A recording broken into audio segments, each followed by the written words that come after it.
السلام عليكم ورحمة الله وبركاته. الحمد لله بالعالمين والصلاة والسلام على محمد وعلى آله وصحبه أجمعين. அன்பிற்கினியவர்களே, இந்த இஸ்லாமிய மார்க்கத்தை ஏற்று அதன்படி நாம் நடந்து வருகின்றோம்.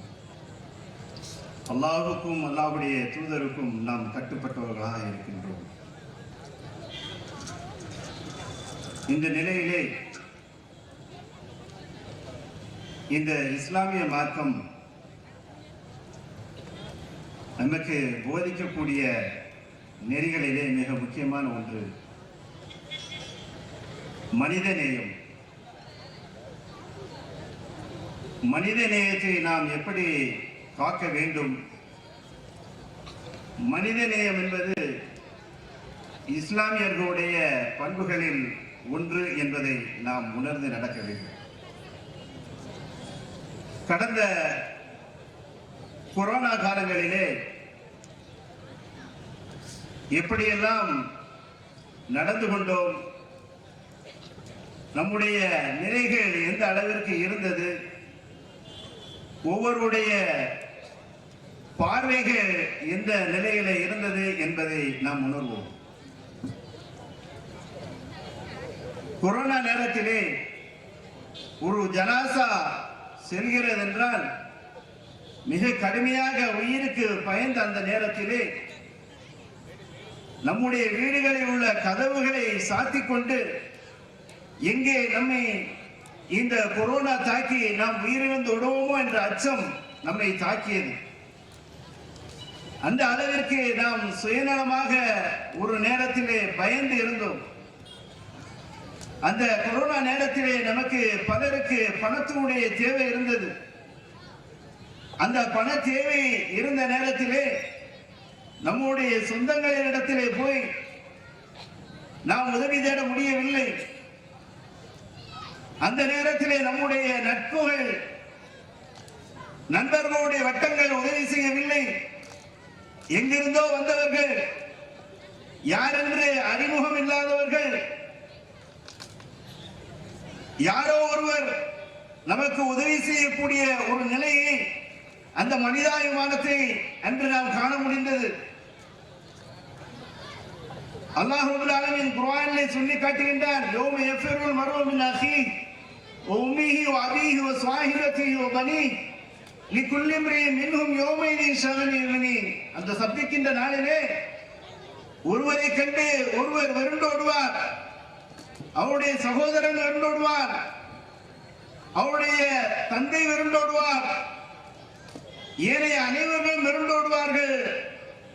அந்த நாளிலே யாரும் யாருக்கும் உதவி செய்ய மாட்டார்கள் என்று குர்ஆனிலே சொல்லி காட்டினானே.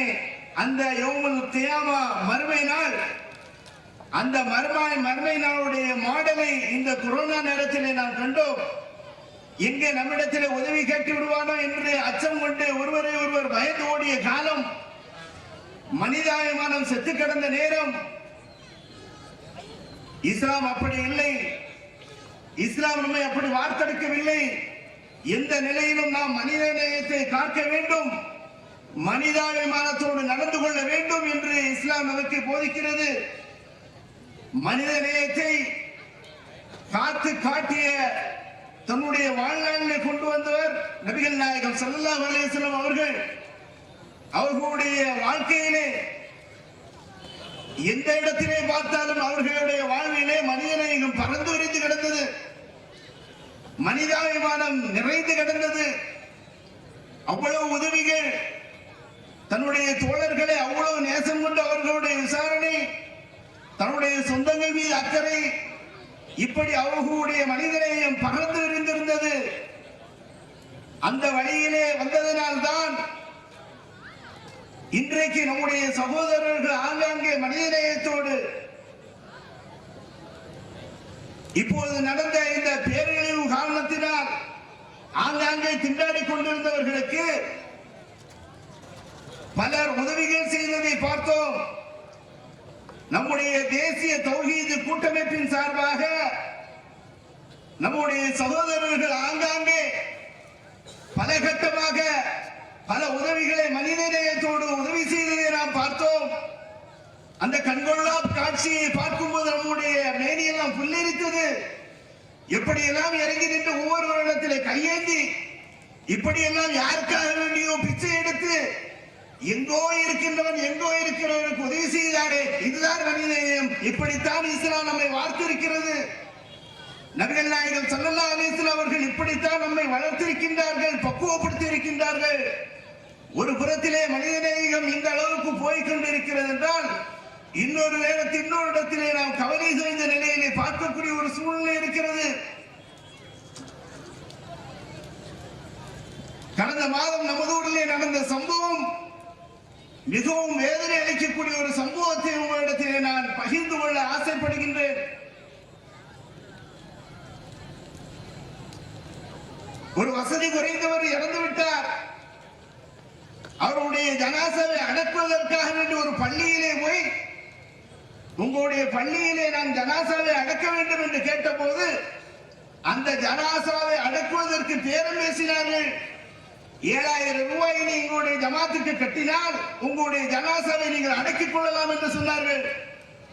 எந்த ஒரு நெஞ்செழுத்தம், எந்த அளவு மனிதாயமற்ற ஒரு செயல், கொஞ்சம் கூட இரக்கம் இல்லாமல் அவர்கள் செய்த அந்த செயலை நம்மால் ஜீர்ணிக்க முடியவில்லை. ஜனாசாவின் இடத்திலே பணம் கேட்கின்றாயே, எப்படி அவர்கள் தருவார்கள்? அவர்கள் எந்த நிலையில் இருக்கின்றார்கள்? அவர்கள் இறந்ததை சகித்துக் கொள்ள முடியாமல் கண்ணீர் மல்கிக் கொண்டிருக்கக்கூடிய அவர்களிடத்திலே போய் உங்களுடைய தந்தையை அடக்க வேண்டும், உங்களுடைய தாயை அடக்க வேண்டும், ஜனாசாவுக்கு பணம் கட்டி என்று கேட்டால் அவருடைய மனநிலை எந்த அளவுக்கு இருக்கும்? அதை பற்றி கொஞ்சமாவது சிந்தித்து பார்த்தாரா? அந்த இறப்பிலே அவருடைய மனநிலை எந்த அளவுக்கு இருக்கும் என்பதை பற்றி அவர் கவலைப்படவில்லை. அவருக்கு தேவை பணம். பள்ளிவாசல் என்பது இதற்காக வேண்டி அல்ல, பணத்தை கேட்பதற்கு அல்ல. அவர் எந்த நிலையிலே இருக்கின்றார்? நோய்வாய்ப்பட்ட நிலையிலே அரசு மருத்துவமனையிலே மருத்துவம் பலனின்றி சிகிச்சை சரியாக இல்லை என்ற காரணத்தினால் தினத்திற்காக வேண்டி தனியார் மருத்துவமனையிலே கொண்டு போய் சேர்க்கின்றார்கள். அங்கே 40,000 ரூபாய் கட்டு, 50,000 ரூபாய் கட்டு என்கின்றார்கள். எப்படியாவது இவரை பிழைக்க வைத்து விடலாம் என்று தன்னிடம் உள்ள நகை நட்டுக்களை அவர்கள் கொடுத்து விற்று நீதி பணத்திற்கு சொந்த பந்தத்தின் லோலோன் அலைந்து நாயா பேய அலைந்து கிடைச்ச சொச்ச காட்சியை கொண்டு போய் அவர்கள் அந்த தனியார் மருத்துவமனையுடைய கவுண்டர்ல நிற்கக்கூடிய அவருடைய மனநிலை எந்த அளவுக்கு இருக்கும்? அந்த வேதனுடைய விலை தெரியுமா? அந்த வேதனுடைய வலி எந்த அளவுக்கு தாக்கமாக இருக்கும் தெரியுமா?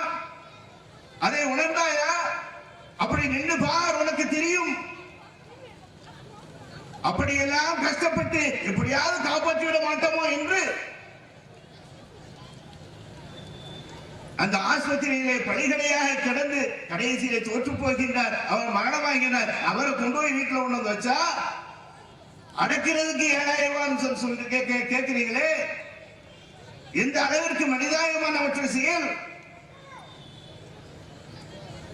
நபிகள் நாயகம் ஸல்லல்லாஹு அலைஹி வஸல்லம் அவர்கள் தன்னுடைய பள்ளியிலே எந்த அளவிற்கு அவர்கள் ஆதரவு கரம் நீட்டினார்கள்.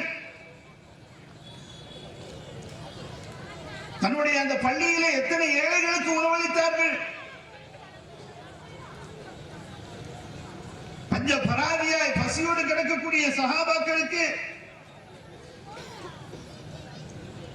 ஓடோடி சென்று உதவினார்கள். அதற்காக உருவாக்கியதுதான் பள்ளிவாசல்.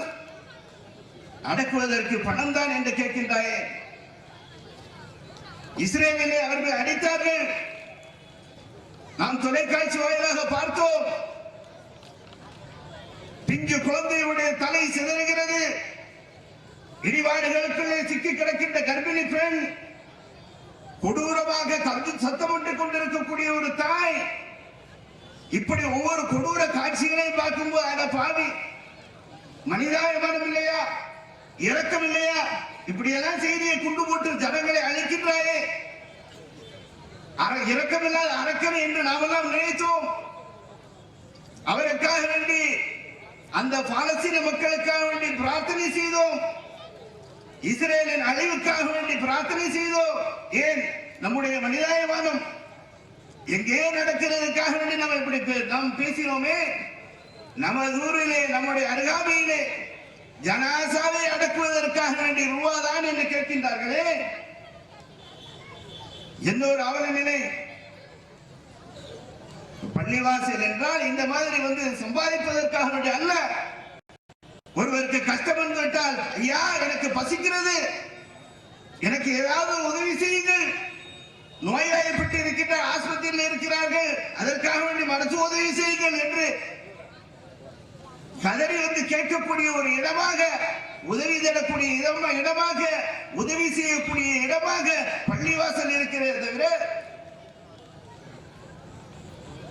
இறந்தவரை கொண்டு சம்பாதிப்பதற்காக வேண்டிய அல்ல. அல்லாஹ் கூறி காட்டுகின்றான், இன்னல் மசாஜித் அல்லாஹ், பள்ளிவாசல்கள் அல்லாஹ்வுக்குரியது. இதிலே தனிநபருடைய சேட்டைக்கு இடமே இல்லை. யாரும் அதிகாரம் செய்வதற்கில்லை. இந்த அதிகாரத்தை எல்லாம் யாரிடம் காட்டுகின்றீர்கள்? ஒரு ஏழையின் இடத்திலே காட்டுவீர்கள், ஒரு இல்லாதவனிடத்திலே காட்டுவீர்கள். இந்த அதிகாரத்தை கடந்த ஆண்டுகளிலே நமது ஊரிலே பலாச்சோருக்காக வேண்டி ரூபா தரவில்லை என்றால் ஒரு ஏழை பாளையா இருந்தால் அவர் மீது சட்டம் பாய்ந்தது. வட்டாரத்தை விட்டு நீக்கினார்கள், ஊர்வலக்கம் செய்தார்கள். ஏழை வாழைக்கு அந்த சட்டம் கொஞ்சம் காசு வசதி, பணம், அரசியல் செல்வாக்கு இருந்தா அவரை கை வைக்கிறது இல்ல.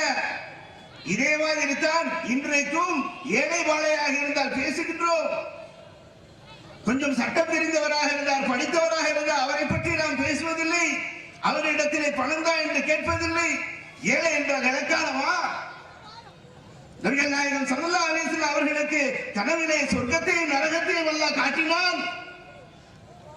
நபிகள் நாயகம் ஸல்லல்லாஹு அலைஹி வஸல்லம் அவர்கள் அந்த காட்சியிலே கண்டதை தன்னுடைய தோழர்களிடத்தை கூறி காட்டுகின்றார்கள். தோழர்களே, சொர்க்கத்தை எனக்கு காட்சியாக காட்டப்பட்டது. அந்த சொர்க்கத்திலே அதிகமாக நான் ஏழைகளை கண்டேன். நரகத்தை காட்சியாக காட்டப்பட்டது, அங்கே அதிகமாக நான் பெண்களை கண்டேன் என்றார்கள்.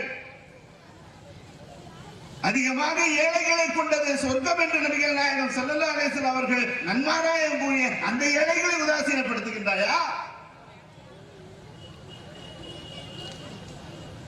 நபிகள் நாயகம் ஸல்லல்லாஹு அலைஹி வஸல்லம் அவர்கள் அல்லாஹ் சொன்னதாக சொல்லி காட்டுகின்றார்கள். ஒரு கூலியார் மீது கூட அல்லாஹ் இரக்கம் காட்டுகின்றார், அக்கறை கொள்கின்றார். என்ன அக்கறை? இன்றைய உலகிலே ஒருவரிடத்தில் வேலை வாங்கி கொண்டு அவனை ஏமாற்றினால் அவனுக்கு எதிராக நானே இறங்கி வாதாடுவேன், நானே இறங்கி வழக்கு தொடுக்கிறேன் என்கின்றார். தான் தான் நீதிபதி, அல்லாஹ் தான் அங்கே நீதிபதி. அப்படி நீதிபதியாக இருக்கக்கூடிய அல்லாஹ்வே தானே வழக்கை தொடர்ந்து தானே அந்த வழக்கை தீர்ப்பையும் சொல்வேன் என்கின்றான் அல்லாஹ்.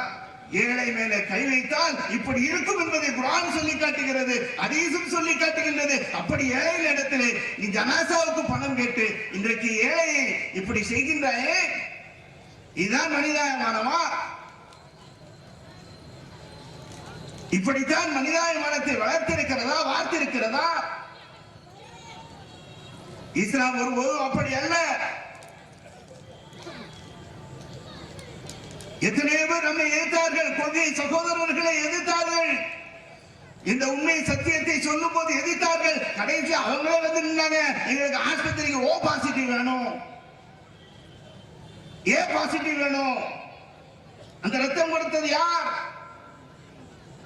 அதுதான் மனிதாபிமானம், அதுதான் தௌஹீத்வாதி. அப்படித்தான் நபிகள் நாயகம் ஸல்லல்லாஹு அலைஹி வஸல்லம் உருவாக்கி இருக்கின்றார்கள். எதை கேட்டாலும் இல்லை என்று சொல்லி அவர்களுக்கு கொடுக்கக்கூடிய வள்ளலாக நபிகள் நாயகம் ஸல்லல்லாஹு அலைஹி வஸல்லம் முன்மாதிரியாக வாழ்ந்து காட்டியிருக்கின்றார்களே, அந்த வழியிலே வந்துவிட்டு நான் இதை கண்டுகொள்ளாமல் இருக்க முடியவில்லை, வேதனையின் விளிம்பில் என்று பேசிக் கொண்டிருக்கின்றேன். ஏன் இது இந்த இடத்திலே நான் பகிரங்கமாக சொல்கின்றேன் என்றால், நாளை இந்த ஜமாத் குற்றவாளியாக ஆகிவிடக் கூடாது. நாளை மறுமையிலே அல்லாஹ்வின் இடத்திலே போய் நின்று, இறைவா நான் ஒரு காலத்திலே வாழ்ந்தேன், நான் இறந்த பிறகு எனக்காக வேண்டி இவர்கள் ஜனாசாவை அடக்குவதற்காக வேண்டி பணம் கேட்டார்கள், இதை பற்றி என்னுடைய சமுதாயம் பேசவில்லை, என்னுடைய ஜமாத் பேசவில்லை, என்னுடைய ஊரார் பேசவில்லை, என்னுடைய உற்றார் பேசவில்லை, யாருமே பேசவில்லை. அல்லாஹ் இவர்களை நீ தண்டித்து விடு என்று அல்லாஹ்வின் இடத்திலே பராதி கொடுத்தால் நாம் என்ன சொல்ல முடியும்? ஆக நாம் குற்றவாளி ஆகி விடுவோம். ஒரு தவறு நடக்கிறது என்றால் அதை தடுக்க வேண்டும்.